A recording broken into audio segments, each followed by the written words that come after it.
A lot more field scabious or gypsy rose has opened up since I was last here. Got a few more flowers now, still lots more to come. Very pretty wildflower. Oh, some over there as well. Some evidence the birds have been eating the wild cherries anyway, judging by the droppings of all the seeds in it. From little acorns, mighty oaks grow, and these acorns are starting to puff up now, they're starting to get bigger. It's a massive bed of rose bay willow herb here. Some purples and pinks are just starting to come out. This will be absolutely amazing in about a week's time. This will be all purpley pink, this entire bed. This is hogweed, not giant hogweed, that's got much spikier leaves. This is just plain hogweed, but these leaf buds here, if you deep fry them in tempura, these are a bit old. These have actually gone to leaf and the leaves start coming out. If you catch them when they're just about grown and before the leaves come out, deep fry them, tempura batter, delicious. Bit celery-ish, so you have to like celery, but nevertheless, tasty. As I pointed out in some previous videos as well, the seeds of hogweed, which won't appear now until the autumn, when they've dried out, you grind them up. They are a lovely spice. They've got a flavour that's a bit like cardamom, a bit like orange. Really delicious, really delicious. Used to be commonly used as a spice back in the day, but we British have sort of forgotten about it. I don't know why, really. We go down the shops and buy cardamom now when the stuff's just growing in the fields. Maybe part of it's PR and advertising. I mean, the name hogweed isn't very inviting, is it? Maybe we should give it a new name. I mean, they did it a few years ago, didn't they, with the Patagonian toothfish. You know, no one wanted to eat Patagonian toothfish, but the minute they called it a Chilean sea bass, it's on all the menus. A bit like, you know, anglerfish. When I was growing up, anglerfish used to wash up on the beach in Cornwall, really ugly fish. And people used to throw them away, or when they came up in their nets, the fishermen used to throw them away.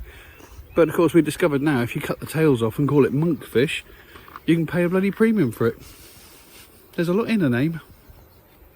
Now then, this is good news. This is crow garlic. I've shown this to you before. This is a wild garlic plant. Now, the top here, this little bit on the top, that cluster at the top was made up of loads of tiny garlic, onion flavoured. They're like mini onions and they're incredibly strong. You only need like a couple in a meal. But there's a lot more this year than there was last year.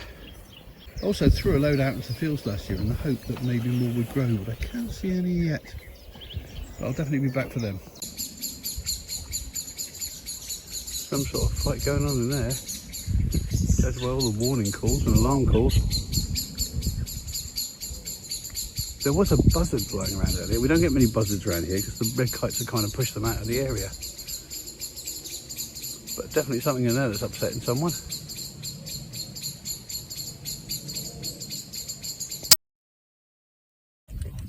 Pineapple weed everywhere at the moment, mostly on the margins of paths, which is why I'm not eating them, because this is in the dog pea zone. But occasionally I do find some that isn't.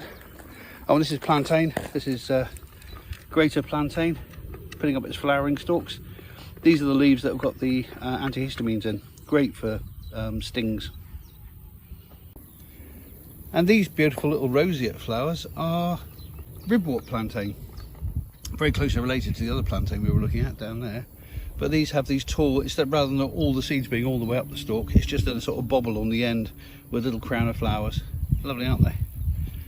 These are the ones which, if you put them in boiling water, enough of them, you get a lovely mushroom flavoured stock you could use in risottos and soups and things.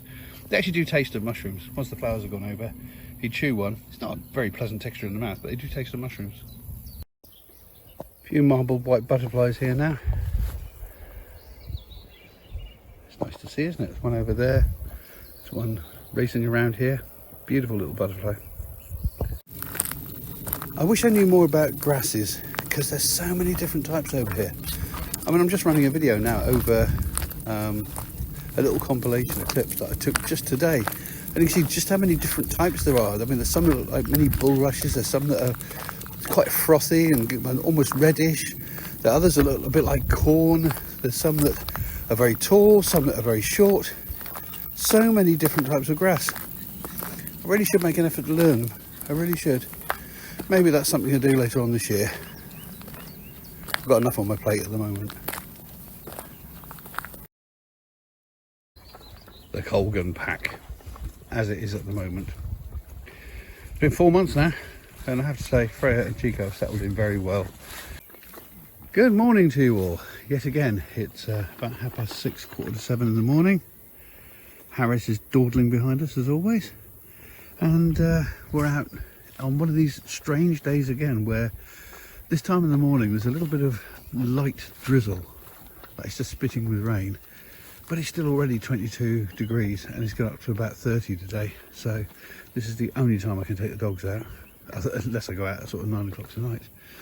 But we're going to enjoy it, and the one nice thing is there's no one else around. There's no one else around. Well, there was a lady back there beyond Harris, but she's gone now as well. Where is he? Come on, Harris. God, this is called a walk, not a stop and wait. Seeing quite a lot of marble whites this morning. This one I thought we'd get a bit closer and get a better photograph, but nope, he's all over the place. How do butterflies get anywhere? I mean, it's like they're made of paper, they weigh nothing, and they're being tossed around and thrown around by the capricious winds. I mean, huge flocks of these things actually migrate across seas, like monarch butterflies. And I've seen 2 butterflies dancing together in the wind and somehow staying close to each other. I don't know how they do it, it's extraordinary. Starting to hear grasshoppers. Quite a few meadow browns butterflies here. I say quite a few. I've seen about 5. As we all know, it should be alive with them, shouldn't it, really? I should be seeing marble whites and meadow browns and small meadow blues and orange tips and gatekeepers and tortoise shells, small tortoise shells. I should be seeing skipper moths. But I realize it's not quite July yet, but you know, this is the sort of time when, you know, the meadows, all the wildflowers are up. They're going to miss all this pollen. They're going to miss all this nectar.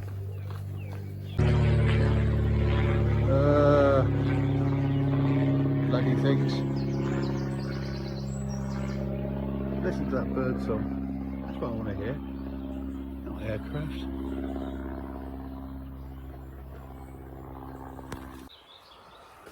I love the bark patterns you get on ash.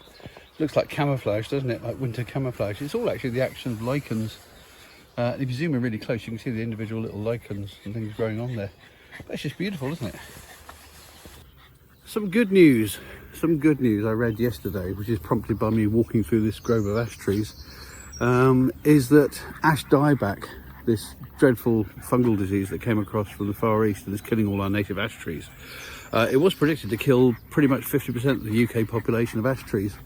But apparently the next generation of ash trees have developed a kind of immunity and more of them are surviving. So it could be that the future of the ash is secured. The British ash, that is. Too late, unfortunately, for Ash Dome, that wonderful piece of artwork in Wales, which was created back in the 1970s, and the artist was hoping it would outlive him. But sadly it won't, because all the trees have got dieback. What a sad shame.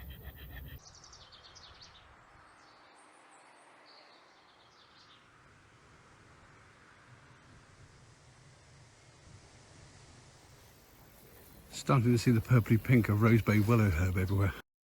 I wonder if any have come out on that big bank I looked at a little while ago. There's a few out. It's attracting a few butterflies.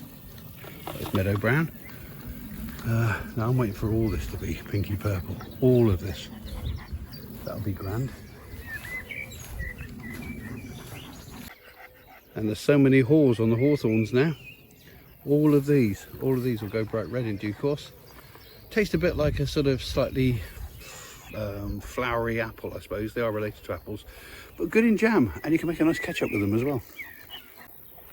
This is what I was saying just now. I'm watching this rather chaotic movement of a large white and a marble white heading across there. How do they get anywhere? I just don't get it. I mean, they kind of fly like this.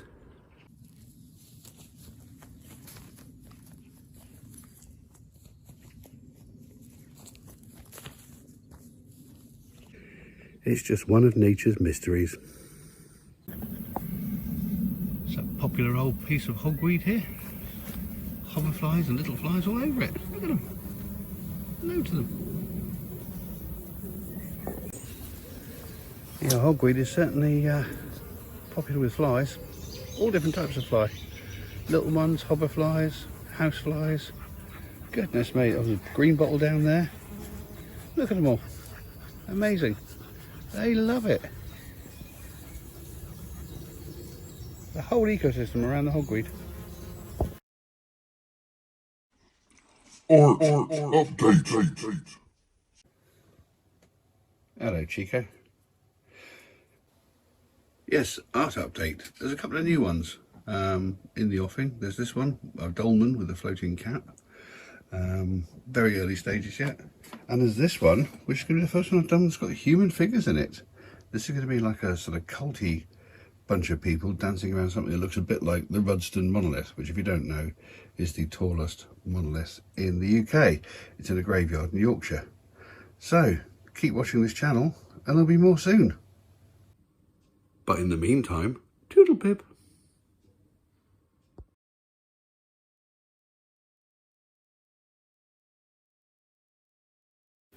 If you've enjoyed this video, then please consider subscribing, or click on some of these links to look at some of the other videos on the channel, or press the like button, or leave a comment. It would be lovely to hear from you. Any combination of those four things would be wonderful. Thank you very much.